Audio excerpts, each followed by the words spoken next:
Today, let us go on to page number 76, 77, and 78. We are going to discuss about different muscular tissues and nervous tissue. Muscular tissue contracts and relaxes to cause movement. It is made of thin, elongated cell called muscle fibers.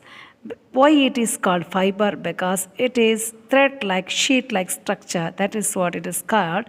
Muscular fibers in which it is embedded with multiple cells. Since it has specific protein called contractile protein, which help the muscle to do contraction and relaxation. Because of such proteins, these tissues help us to move from one place to another. Depending upon the structure, location, and function, these muscular tissues are divided into three types: skeletal muscle, smooth muscle, and cardiac muscles. Now we discuss first type of muscular tissue, skeletal muscles. The other name of skeletal muscle is voluntary muscle or striated muscle. Why is it called striated muscle? Because this cell has two types of division, like dark band, then comes light band, then like that alternate dark and light bands are there. In each cell, it has multiple cell nucleus are present. So it is called multinucleated cell. Such skeletal muscles are striated muscle which go for our desire. At our will, at our desire, we can move our body part. It works, it obey. These muscles obey our control. If we want to move our hands right, it can be moved. Since such muscles are under our control, these muscles are called voluntary muscle. What about its structure? It has striated, tubular, multinucleated fibers. It usually attached to the skeleton. Multinucleus.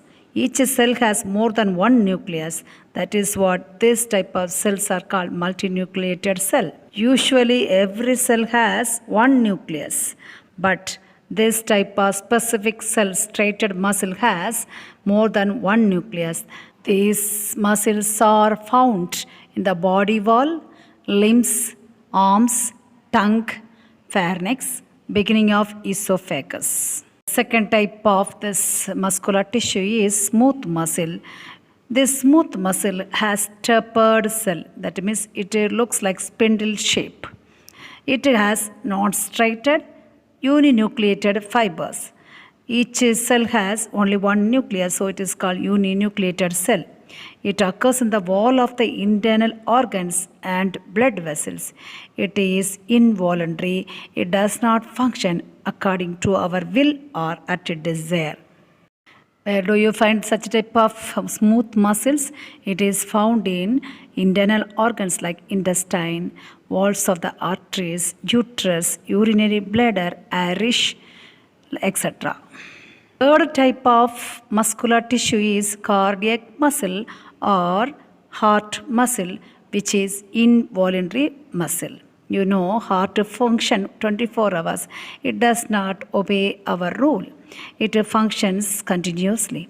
It is striated and branched. What is striated? These cells has different bands, dark and light bands alternatively. So it is called striated muscle.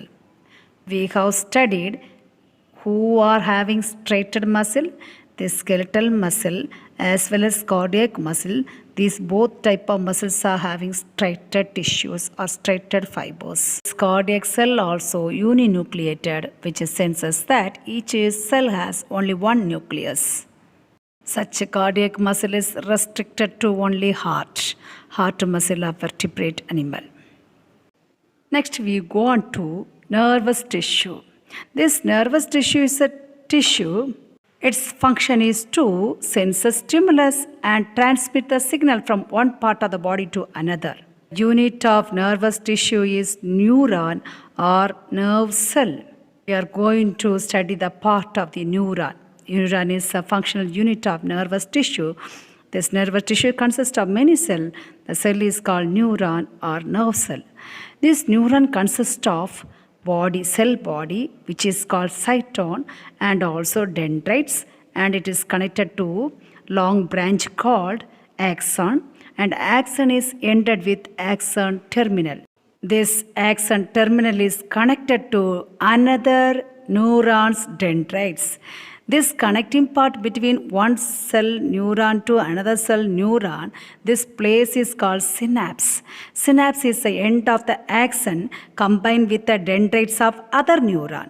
This space between these two neurons is called synapse. This cell body of the neuron has cytoplasm as well as nucleus. Dendrites are branched. Dendrites which are attached to the cell body is branched so that it provides large surface area to receive the signal from the other body parts.